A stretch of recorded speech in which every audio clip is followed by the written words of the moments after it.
পঞ্চায়েত প্রধান। এই মুহূর্তে দাঁড়িয়ে বড় খবর, বিস্ফোরক তথ্য টিভি9 বাংলার হাতে। বিতর্কের কেন্দ্রে মালদার তৃণমূল পরিচালিত রশিদাবাদ গ্রাম পঞ্চায়েতের প্রধান লাভলি খাতুন। কি অভিযোগ জানেন? লাভলির আসল নাম নাসিয়া শেখ, বাড়ি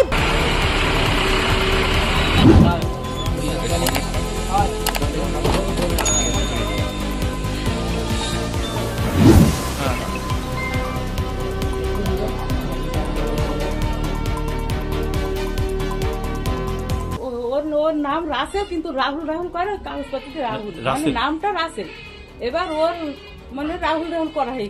এই নতুন কাট করেছিল কি?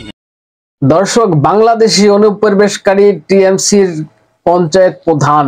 ভাবুন একবার, বাংলাদেশি যারা অনুপ্রবেশকারী আছে তারা আমাদের রাজ্যে কত হাজার, কত লক্ষ, কত কোটি আছে, এটাই এখন ভাবার বিষয়। বাংলাদেশের অনুপ্রবেশকারী টিএমসির পঞ্চায়েত প্রধান।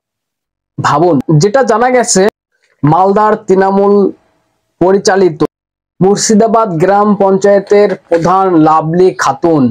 এই লাভলি খাতুন, তার আসল নাম কি? দর্শক, যেটা জানা গিয়েছে লাভলির আসল নাম হচ্ছেন নাসিয়া শেখ, বাংলাদেশে বাড়ি। বাংলাদেশ থেকে অনুপ্রবেশকারী হয়ে এই বাংলায় এসে এই তোলামুলি পার্টির নেতৃত্বে, তোলামুলি পার্টির মদতে বাংলাদেশিরা গ্রাম পঞ্চায়েতের প্রধান। ভাবুন কোথায় গিয়েছে রাজ্যটা, কোথায় গিয়েছে, কোথায় ডুবিয়ে দিয়েছে মমতা ব্যানার্জি। বাংলাদেশ থেকে যে অনুপ্রবেশকারী হয়, জঙ্গিরা আসে, এটা তো কতবার প্রমাণ হয়েছে। আরো একবার প্রমাণ হলো যে বাংলাদেশিরা এই বাংলায় এসে অনুপ্রবেশকারী হয়ে ভোটার লিস্টে নাম তুলে, এটা নয় শুধু ভোটার লিস্টে নাম তোলা নয়, গ্রামের পঞ্চায়েত প্রধান। ভাবুন, এটা ভাবা যায়? ভয়ঙ্কর অভিযোগ, এটা ভয়ঙ্কর অভিযোগ। শুধু ভোট দেওয়া নয়, ভোটে প্রতিদ্বন্দ্বিতা করা এবং ক্ষমতায় বসে পড়া। আর মুখ্যমন্ত্রী এদের বিরুদ্ধে ব্যবস্থা নেবেন? 30% ভোট, এদের বিরুদ্ধে মুখ্যমন্ত্রী ব্যবস্থা নেবেন? বাংলাদেশের সংখ্যালঘুদের উপরে এত অত্যাচার হচ্ছে, তাই মুখ্যমন্ত্রী মুখ খুলবেন তাদের বিরুদ্ধে? এর জন্য মুখ খুলবেন? কেন খুলবেন? কিসের জন্য খুলবেন? বাংলাদেশের সংখ্যালঘুরা মরে যাক, মুখ্যমন্ত্রীর কোনো যায় আসে না। দর্শক, এই লাভলি খাতুন, তিনি ভুয়ো বাবা মা পাতিয়ে ভোটার কার্ড, আই কার্ড সবকিছু করেন, লাস্টে ভোটে প্রতিদ্বন্দ্বিতাও করেন।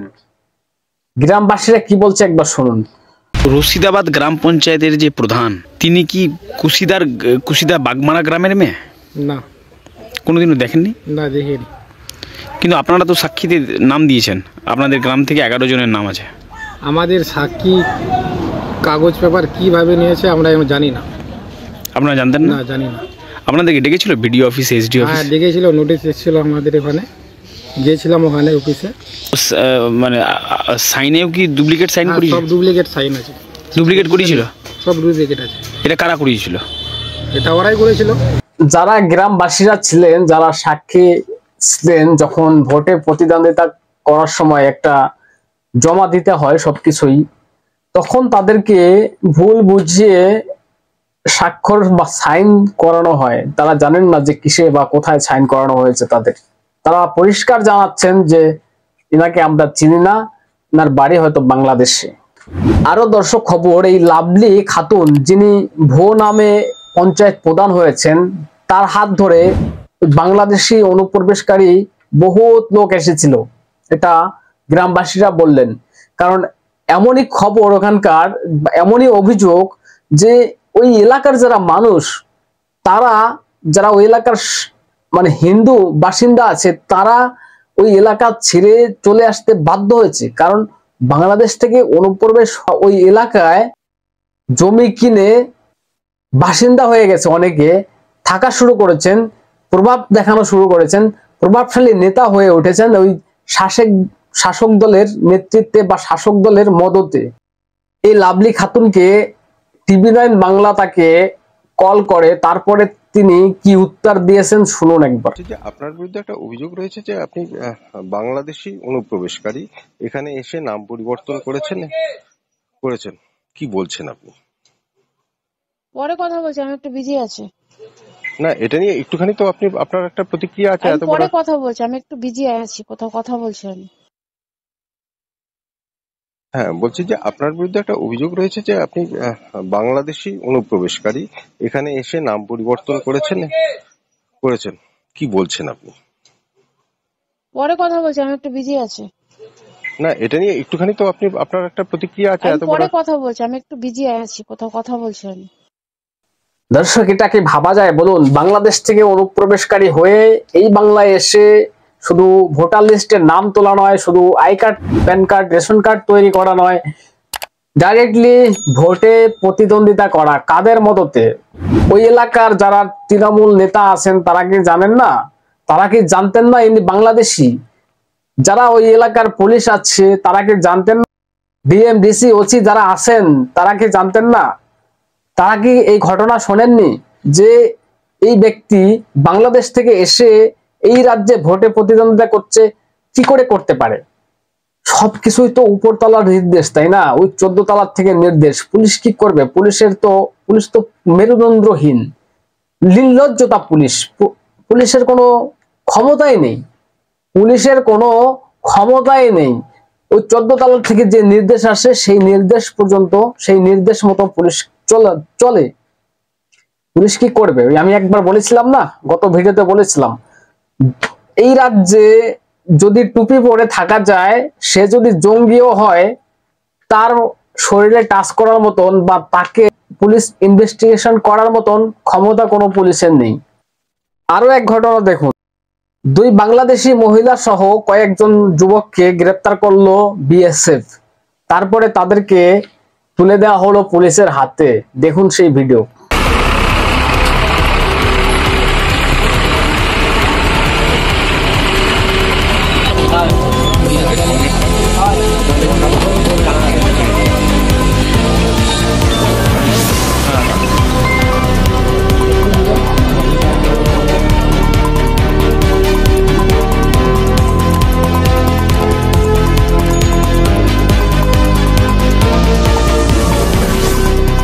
দর্শক, এই ঘটনা উত্তর 24 পরগনার বাগদা থানার ওই এলাকার ঘটনা। ওখান থেকে পুলিশ তাদেরকে আটক করে, বিএসএফ তাদেরকে আটক করে। বাংলাদেশে পালিয়ে যাচ্ছিল যেটা খবর, সেখান থেকে বিএসএফ তাদেরকে আটক করে পুলিশের হাতে তুলে দেয়।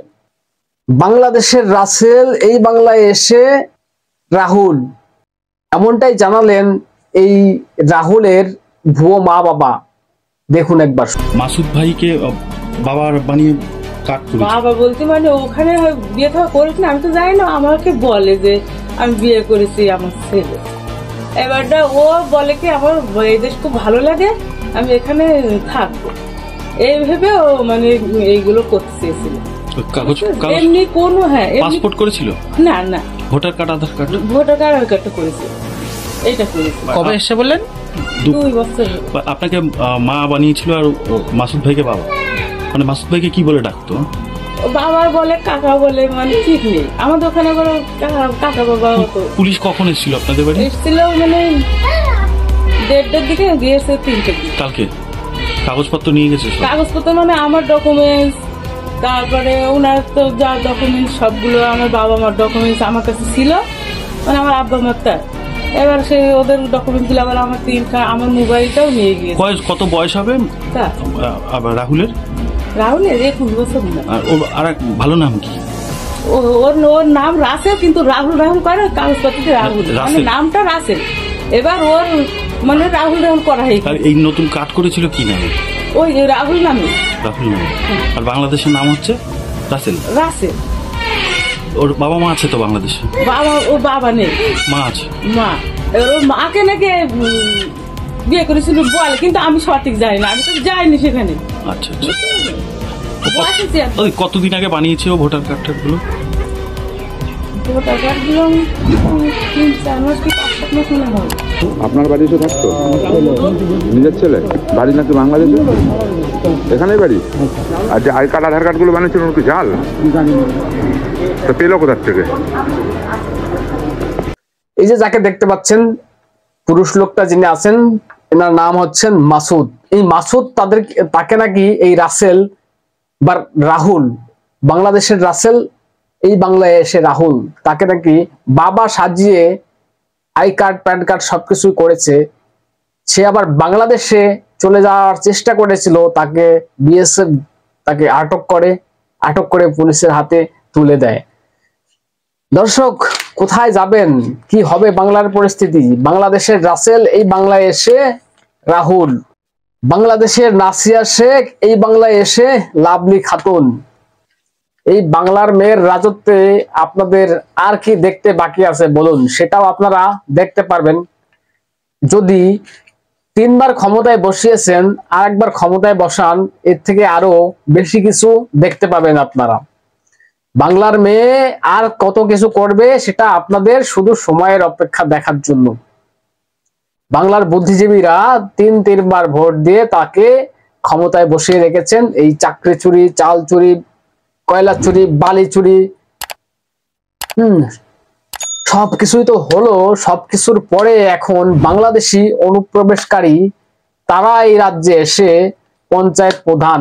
ভাবুন, শুধু ভোটে বা ভোটার লিস্টে নাম তোলা নয়, শুধু ভোট দেওয়া নয়, ভোটে প্রতিদ্বন্দ্বিতা করা, গ্রামের একজন প্রথম নাগরিক হয়ে ওঠা, এবং ওই এলাকার যারা হিন্দু লোক আছে তাদেরকে ওই এলাকা থেকে জমি জায়গা কিনে নিয়ে হিন্দুদেরকে সরিয়ে দিয়ে তারাই ওই এলাকার প্রভাবশালী।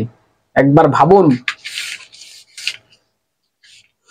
দর্শক, কি বলবেন? আপনাদের গুরুত্বপূর্ণ মতামত জানাবেন কমেন্টস বক্সে, এবং নজর রাখবেন ডিজিটাল টিভিতে। চ্যানেলটাকে সাবস্ক্রাইব করে পাশে থাকবেন। যদি কেউ ফেসবুক পেজ থেকে ভিডিওটি দেখে থাকেন, পেজটাকে ফলো করে পাশে থাকবেন। ধন্যবাদ।